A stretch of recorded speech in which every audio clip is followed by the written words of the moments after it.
Bonjour à toi, bienvenue dans le Réveil Otaku, ton émission qui te résume l'actu otaku tous les lundis, mercredis, vendredis à 7h sur YouTube. On parle beaucoup du foot en ce moment, mais le basket se porte aussi très bien, notamment avec le film Slam Dunk qui est sorti dernièrement. Eh bien, sachez que la saison 1 de l'anime Dream Team, donc Hashiru no Sora en japonais, arrive sur Netflix le 14 mars. Alors, c'est pas du tout nouveau. Lors de l'annonce, les gens s'attendaient à voir la saison 2. En fait, l'anime était sorti en 2019 jusqu'à septembre 2020, donc en plein Covid, en simulcast sur Crunchyroll. Et voilà, ça arrive enfin sur Netflix. Donc, ceux qui se sont rematés Kuroko Basket déjà une bonne dizaine de fois, vous pouvez passer à un autre animé.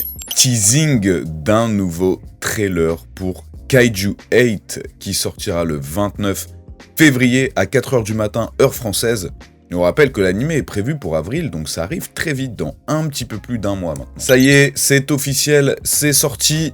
La série Avatar est maintenant disponible sur Netflix. Alors si certains d'entre vous ont déjà checké quelques épisodes, n'hésitez pas à nous le dire dans les commentaires.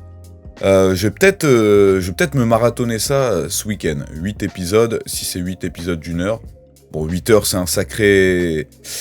C'est un sacré temps à consacrer, mais pourquoi pas. Je ne sais pas si vous connaissez Ruri Dragon, mais après 1 an et demi d'absence dans le Jump à son chapitre 12, donc on pouvait s'attendre à une fin, et bien sachez que le manga est de retour, mais cette fois-ci dans le Weekly Shonen Jump avec un rythme de parution différent. Alors, la petite histoire, c'est très simple, c'est Rudy, la petite fille que vous voyez juste là, un jour, elle s'est réveillée, elle avait des cornes, et en fait, sa daronne, elle lui a expliqué que son père était un dragon. Voilà, normal, pas plus d'explications.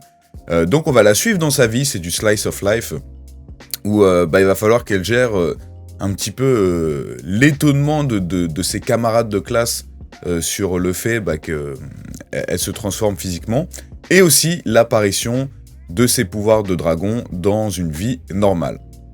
Alors bon, le pitch a l'air intéressant, c'est pour ça que je vous en parle, mais surtout que ça montre encore une fois à quel point la condition des mangaka n'évolue pas. Le mec, après 12 chapitres, il a fait 1 an et demi de pause parce qu'il n'arrivait pas à tenir un chapitre par jour. Il faut bien vous imaginer, les gars, que c'est le but ultime d'un mangaka, surtout d'être paru dans le Shonen Jump. Normalement, ils doivent être préparés mentalement, physiquement. Et là, au bout de 12 chapitres, alors on n'a pas de précision sur sa maladie, ou pourquoi il a fait une pause aussi longue, mais bon, on s'en doute très clairement. Donc bon, tant mieux. Après, de là avoir un rythme parution un petit peu saccagé, je trouve que c'est Eiichiro Oda, enfin quoi qu'il y a, maintenant il y a beaucoup de mangaka à succès, genre My Hero, Jujutsu, One Piece, où je crois qu'ils font 3 chapitres par mois. Ils se prennent au moins une bonne semaine de pause. En fait, c'est pas vraiment une pause, hein, c'est juste pour que les gars puissent un peu plus réfléchir et s'oxygéner le cerveau. Après, si t'as un rythme de parution où tu sais pas, un jour ça sort, un jour ça sort pas, comme moi au début quand je faisais des vidéos, c'est pas bon. Faut au moins que ce soit planifié. Enfin, dites-moi ce que vous en pensez. Et puis si vous avez lu au début Ruri Dragon, n'hésitez pas à nous dire ce que vous en avez pensé. Je vous avais parlé des mangas, l'édition deluxe de 1m20 de hauteur de Kuroko Basket dans le précédent épisode. J'ai oublié de vous dire qu'il y a aussi Haikyuu qui sort le même format, donc l'édition Smash.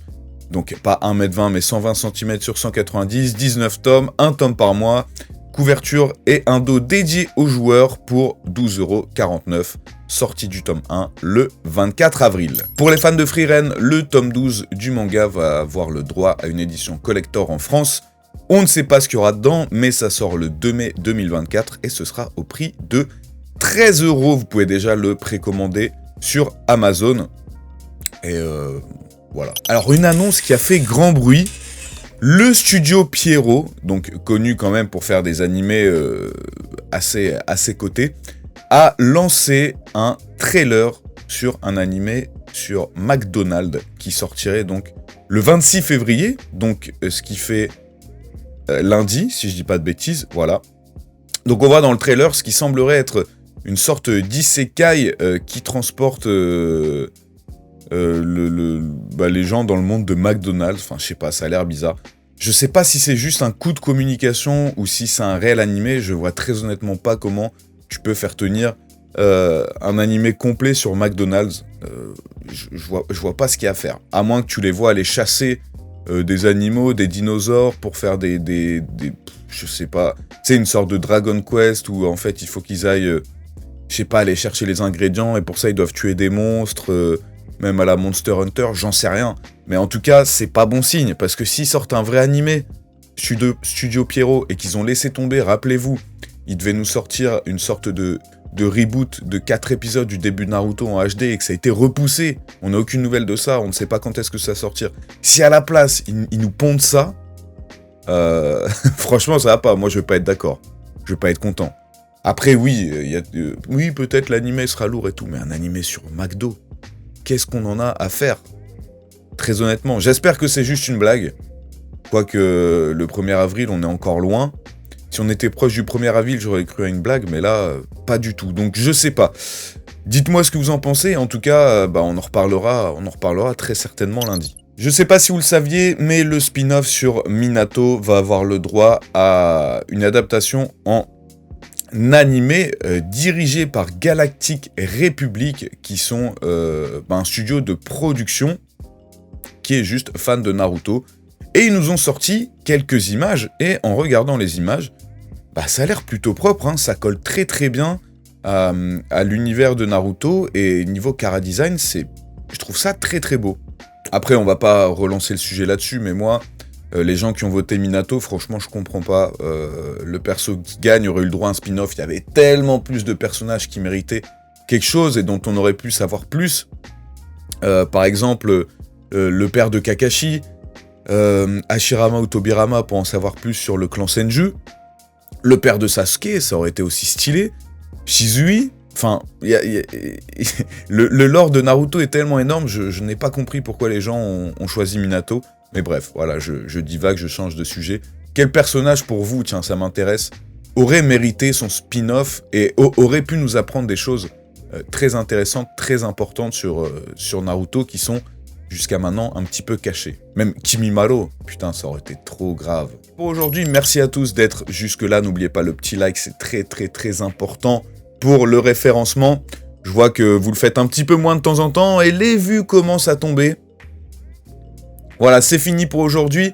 Je vous remercie d'avoir regardé cette vidéo. N'hésitez pas à réagir dans les commentaires. Le petit like pour le référencement, ça fait toujours plaisir. Je vous souhaite un excellent week-end. On se retrouve lundi, sans faute, à 7h. Prenez soin de vous. Jana.